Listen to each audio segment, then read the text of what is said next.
What's up, everybody? Welcome to Political Fight Club. I'm your host, Robert Durden. I'm going to be doing two shows today, one now, one a little bit later. You're definitely going to want to tune in for both, but specifically the one later because I'm going to be going after Elizabeth Warren. That'll be a lot of fun. Anybody that knows me knows I absolutely hate Elizabeth Warren for all the stuff that she did to sabotage Bernie and the lies that she made up about him being a misogynist and saying that a woman can never be president and then backing off of that later. So I'm going to run over her later for something that she's doing right now.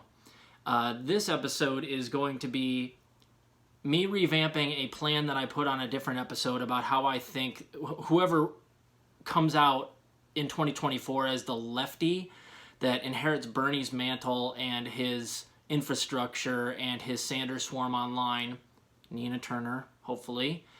I thought that the best way for her to run would be to run within the Democratic Party at first and then drop out and run third party, specifically if Trump decides to run Patriot Party. And as of yesterday, according to CPAC and everything he said at CPAC, he probably is going to run within the Republican Party. And I said during that last show when I was talking about the strategy for the left, I thought that he probably would end up running for the Republican Party because he's so far ahead of the next closest person in their polls. He'd be a dummy not to run. He'd be a shoo-in for the nomination. The next closest person would probably lose to him by 30 points. It would be easy. So I think he's going to run within the Republican Party. So that means I have to change up what I think Nina Turner or whoever runs on the left needs to do. And I'm not going to change it up a lot, but it definitely needs to be tweaked a little bit now that we know Trump is not running, spoiler, on the right. So my original plan was that you have to run on three things, and generally in this order. Medicare for all first, election integrity second, and the Green New Deal third. I am now going to change. I'm going to add one thing, and I'm going to slot it in at number 3 and move Green New Deal to number 4. Now that the Democrats have lost the $15 minimum wage, you have to run on the $15 minimum wage. Because what you'll do is put them in an extremely difficult spot on the debate stage and throughout their entire campaign because they will have failed. Kamala Harris, Pete Buttigieg, Joe Biden, whoever you're running against that's leading is in the administration right now and has a tremendous amount of power to influence things, and they are culpable if we don't get $15 minimum wage. So if you run on $15 minimum wage, that is going to be highly weaponizing, and it'll help take them down because everybody in America is going to remember that they fudged it. And as long as you have the facts, which I've given to you on this show about how they're not overruling the parliamentarian, they're not trying to force budget reconciliation and strong-arm Kyrsten Sinema and Joe Manchin in the Senate, they're useless, so they're letting it die. So you have an opportunity now as a lefty. You must run on $15 minimum wage. Now, here's what I thought Nina should do. I thought that she should run on election integrity specifically because it reaches across the aisle. Everybody from both sides of partisan politics believes that we need election integrity because so many Trumpists still believe we do not have fair elections. Anybody that's a Bernie Sanders supporter also believes we don't really have fair elections. So anybody who's not the neoliberals is on board for like clean and fair elections, and that means ranked choice voting and paper ballots. And it also allows you, if you happen to be Nina, to go up on the debate stage and be like, listen, Bernie got cheated a couple of times. I'm going to call that out. These neoliberals here did this, this, and this, which, Barack Obama made phone calls behind the scenes to Amy Klobuchar and Pete Buttigieg on the same day to get them to drop out and get behind Joe Biden right before Super Tuesday. That's not illegal, but it's essentially like, it's still rigging. And in the 2016 primaries, of course, there were the WikiLeaks documents that showed that Hillary Clinton was basically getting the questions to the debates early. She was like okaying every single thing that was going out in a lot of like these high-end publications like the New York Times, Washington Post, CNN, MSNBC sometimes even, where like she got to basically, as the Clinton Foundation, scan what was going out over the airwaves about her. That's not legal either. So there has been absolute rigging. There's probably even more than we've even caught, and don't even get me started about the Iowa caucuses. Nina needs to run on election integrity and be like, listen, I'm running with the intention of making sure this is the cleanest election of all time. We're going to maintain that by having some sort of,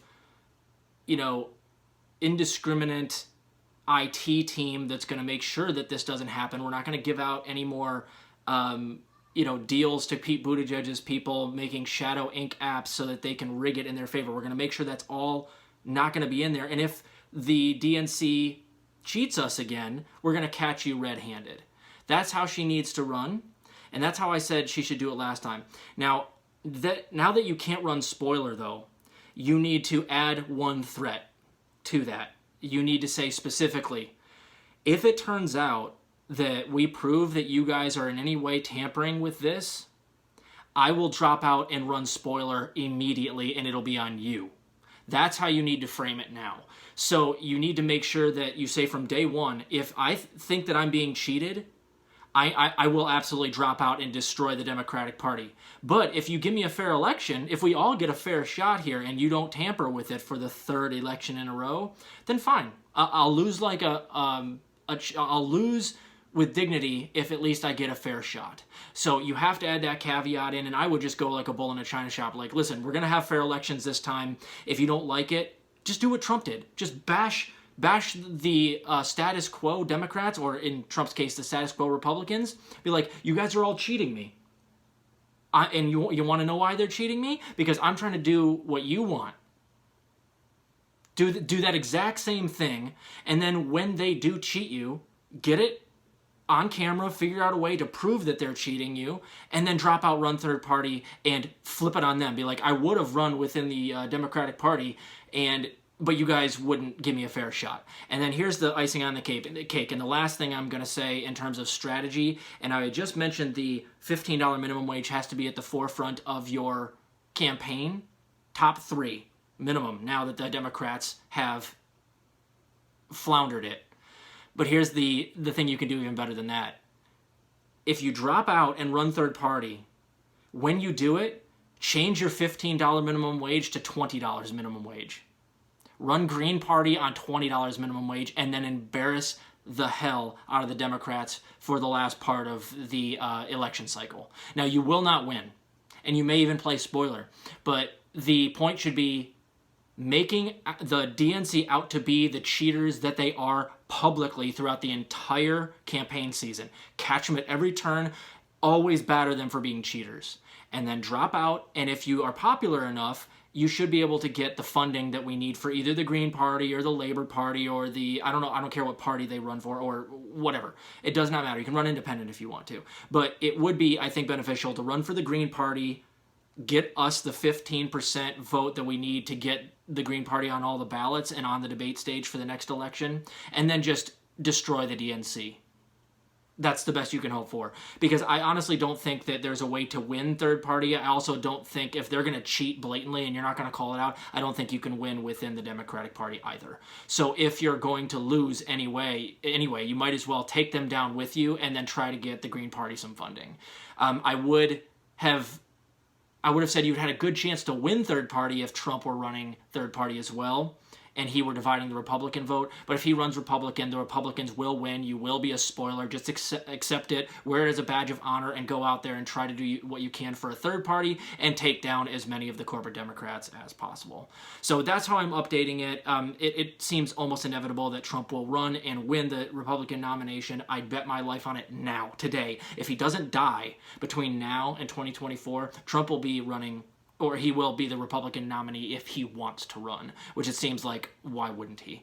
So we have to start planning now on how to beat him. If you think Kamala Harris or Joe Biden or Pete Buttigieg has a snowball's chance in hell, you're wrong. They have less than a snowball's chance in hell of beating Trump.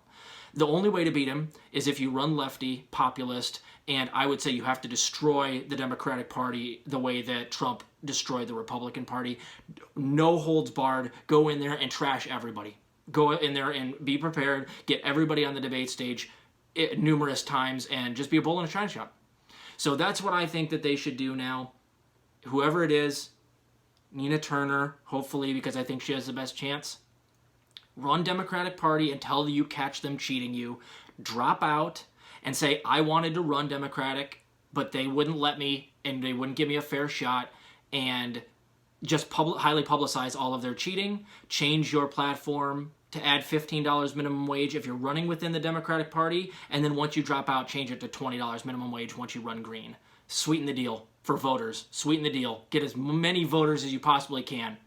And that's a recipe for progress, if not a recipe for success. So that's what I've got for you on that. Tonight I will be taking my metaphorical lawnmower and running it over the metaphorical snake, Elizabeth Warren. So be sure to tune in for that. We'll see you later, guys.